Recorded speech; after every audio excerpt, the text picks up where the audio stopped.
নমস্কার, আজকে আমি পনিরের খুব ভালো একটা রেসিপি আমার মতো করে তৈরি করেছি কম সময়ের মধ্যে। তার জন্য কিউব করে কেটে নিয়েছি, চার চারে 8টা টুকরো করে নিয়েছি 2 জন মানুষের জন্য। সামান্য 1 চিমটে হলুদ এবং লবণ মাখিয়ে নিয়েছি এবং এদিকে কড়াই বসিয়ে দিয়ে তেলটাও দিয়ে দিলাম। তেল গরম হয়ে এসেছে, একটা একটা করে সব পনিরগুলো দিয়ে দিলাম। পনিরগুলো সব ভেজে তুলে নিতে হবে।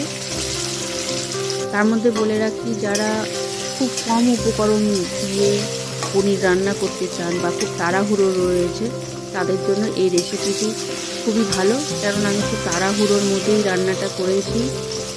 বাড়িতে একটু মা অসুস্থতার কারণের জন্যই আমাকে একা হাতে সব কিছু করতে হচ্ছে, তাকে ওষুধ দিতে হচ্ছে। আমার পক্ষে সেইভাবে টাইম নিয়ে করার মতো সময় ছিল না, তাই এইভাবে এই পদ্ধতিতেই করেছি। পনির ভাজা হয়ে গেছে, তুলে নিয়েছি। 2 থেকে আড়াই চামচ মতো তেল দিয়েছি। তাতে ফোড়ন বলতে দারচিনি 2 টুকরো, কাঁচা লঙ্কা 2টো এবং টমেটো অর্ধেক 2 টুকরো করে দিয়েছি, বাকি 2 টুকরো রেখে দিয়েছি। টমেটোটা অগ্রিম দেওয়ার কারণ হচ্ছে টমেটোমের যে একটা কালার, সেই কালারটা তরকারিতে খুব সুন্দর দেখাবে। এবং একটা পেঁয়াজ কুচি নিয়েছি আর 4টে আলু দিয়েছি। 4টে আলুতে এক একটা আলুকে 4টে খণ্ড করে নিয়েছি, 2 মানুষের দুবেলা খাওয়ার জন্য। তাই এগুলো সব দিয়ে নেড়ে চেড়ে আমাকে ভেজে নিতে হবে বা ভেজে নিলাম। দিয়ে পরে যে আরও 2টো টমেটো থাকবে সেটাও দিয়ে দিতে হবে। একটু মোটামুটি ঢাকনি চাপা দিয়ে এটাকে ভাজা ভাজা করে নিতে হবে। যারা খুব কম সময়ের মধ্যে রান্না করতে যাচ্ছেন তাদের জন্য এই রেসিপিটা খুবই ভালো। এবং পনিরের হলে পরে তো অনেক বেশি মশলা টশলা দিয়ে তৈরি করতে হচ্ছে, আমাদের জানা, আমরা সেরকম করে থাকি। যাই হোক, এখানে স্বাদ অনুসারে লবণ দিয়েছি, সামান্য হলুদ দিয়েছি।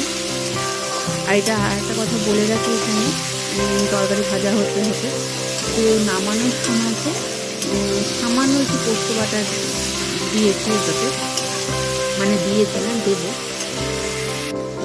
সেরকমই একটা ভাবনা চিন্তা করে করেছিলাম যে বেশি কিছু উপকরণ দেবো না, কেননা মাকে বেশি তেল মশলা খাওয়ানো যাবে না, আর খুব একটা পছন্দও করে না। সেই জন্য আমি সেভাবে কিছু দিইনি। যারা চাইবেন আরও কিছু অ্যাড করতে পারেন, তবে যারা খুব কম মশলাপাতি পছন্দ করেন এবং তাড়াতাড়ি রান্না করতে চাইবেন, তাদের জন্য এই রেসিপিটি খুবই ভালো। মোটামুটি হাফ গ্লাসের একটু কম জল দিতে হবে, কারণ আমি যখন আলু ভাজছিলাম তখন প্রায় আলু সেদ্ধ হয়ে গেছে।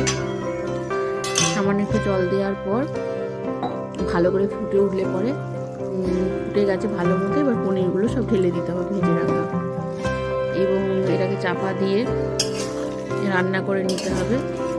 এবং এখানে বলে রাখি যে আমি 1 চামচ মতো পোস্ত বাটা দিয়েছি, সেটা আমি দেখাতে পারিনি, কারণ সেই সময়তে ফোনে আমার চার্জ ছিল না, সেই জন্য ওই কারণে আমি ওই ভিডিওটা ওই টাইমটা আমি করতে পারিনি। যাই হোক, রান্নাটা হওয়ার পর ঠিক এইভাবে রান্নাটা হয়েছে, এইরকমই ঘন মাখো মাখো গ্রেভিটা হবে।